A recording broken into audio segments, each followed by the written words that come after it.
Bonjour, je m'appelle Oanstia, étudiante français en première année. Moi, j'aime beaucoup faire de la photographie et voyager. D'après moi, le sens de la vie est de rechercher la beauté à tout moment. Cette année, en avril par exemple, je me suis pressée au Japon qu'envahit la floraison de cerisiers pour les admirer. À mon sens, c'est romantique parce que ces fleurs éphémères symbolisent aussi la fragilité de l'existence. Quand les fleurs tombent, on éprouve un sentiment de la mélancolie et un sentiment de la perte.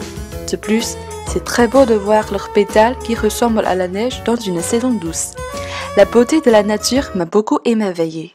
Tu as aimé Paris la nuit, adoré Shanghai sous la pluie, le beau livre du grand amour, ce livre-là tu toujours. Puis on remonte dans ma vie collégienne. À un certain mois de novembre, je suis allée en France et y ai passé 2 semaines chez une correspondante française qui apprend le chinois. En admirant différents sites et monuments et en communiquant avec une autochtone, je comprenais mieux le charme de la langue française et l'attrait de la France. Puisqu'aujourd'hui, on échange des courriers pour parler de notre vie, notre expérience. On profite de ces échanges pour mieux nous connaître. Je crois que cela, c'est la beauté de la communication.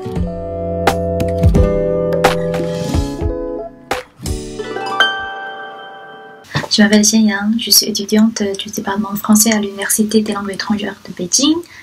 Je suis venue en France en août 2016 pour faire 1 an d'échange à Sciences Po.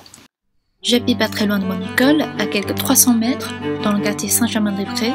C'est l'un des quartiers les plus prestigieux de Paris, où lorsqu'il fait beau, les touristes et les gens du quartier viennent s'asseoir sur les terrasses du Café de Fleurs et des Deux Macots. On dirait que c'est la façon de vivre à la française. Paris, c'est une ville créée pour les cinéphiles.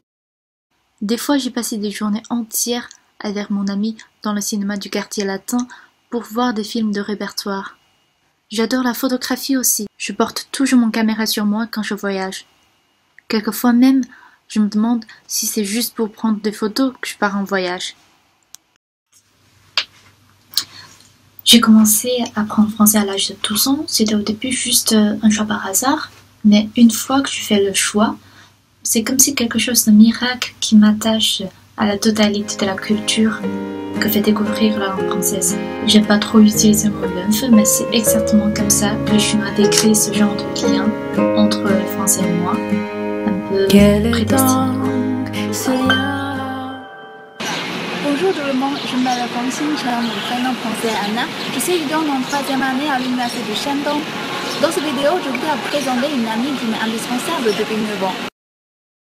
C'est le 1er septembre 2008 que le destin a décidé de frapper à ma porte. Ce jour-là, j'ai rencontré l'anglais, l'allemand, le français et le japonais. Charmante, poétique, magique, unique, variée, j'ai eu le coup de foudre pour elle. Bonjour, je m'appelle Anna. Bonjour, je m'appelle le français. Oui, elle s'appelle le français. Ensuite, nous avons commencé notre romance à l'école des langues étrangères de Xiamen. Nous apprenons ensemble l'alphabet A, B, C, D, E, F, G. Le dialogue. Qui est-ce? C'est Anne. Est-ce Anne? Oui, c'est Anne. La conjugaison. Je suis, tu es, il est, nous sommes, vous êtes, ils sont. Les chansons. Est-ce que tu m'entends? Eh oh. Est-ce que tu me sens? Eh oh. Oh, oh, oh, oh, oh. Le discours de Sarkozy. Vive la République et vive la France. Nous sommes tous les jours ensemble. Je pense à elle sous la douche, au cours du repas et même dans mes rêves. En 2011, nous sommes allés en France pendant 2 semaines à Paris et en Normandie. À ce moment-là, j'avais tellement peur de parler. C'est elle qui m'accompagnait et qui m'a aidé. Grâce à cette expérience, j'ai pu approfondir mes connaissances sur sa culture. Baguette, fromage, vin, macarons, vacances, soirées, le grand art, etc. Son pays est tellement attachant et merveilleux. 9 ans sont passés. Pas mal de monde m'ont demandé « Pourquoi insistes-tu sur le français? Arrête de faire ta tête de mule !» Ce que je voudrais dire, c'est que je jouis vraiment de la vie avec le français. Elle m'est indispensable. 9 ans déjà, mais c'est encore loin d'être fini. Nous créerons plus de souvenirs inoubliables ensemble. C'est aussi pourquoi j'ai choisi de participer à ce concours. Bonjour à tous et toutes, je m'appelle He Jui. Je suis en France depuis 5 ans pour mes études. Actuellement en Master 2 de langue étrangère appliquée à l'université Paris Diderot. Je perfectionne mes connaissances dans de nombreux domaines tels que le marketing, la communication, la stratégie, etc. En parallèle à mes études à l'université, j'ai également eu l'occasion de mettre ces connaissances en pratique en travaillant au sein de l'Association pour les échanges artistiques entre la France et la Chine. Moi, j'ai pratiqué la danse sportive depuis mon enfance. Passo doppli, jive, etc. J'espère de pouvoir vous montrer, de vous danser plus précisément lors de la deuxième épreuve des As du français. Et je vous dis à bientôt. Bonne journée.